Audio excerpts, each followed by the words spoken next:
mostly cloudy. A chance of shower.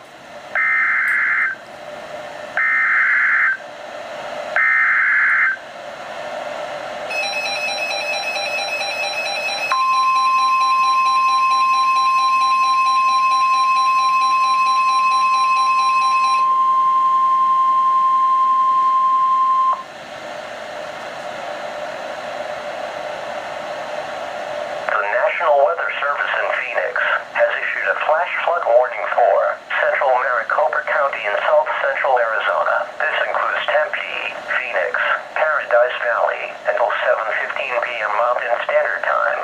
At 5:05 p.m. Mountain Standard Time, National Weather Service meteorologists detected a very strong storm moving into the Phoenix metro area. This storm has already produced flash flooding in the Southeast Valley. Flooding locations in the warning include but are not limited to Pastewa Peak Park, Papago Park, Camelback Mountain, Mesa Riverview Mall, Tempe Marketplace, Arizona State Fairgrounds, downtown Phoenix, downtown Scottsdale, Sky Harbor Airport, and Salt River Indian Community. Most flood deaths occur in motorized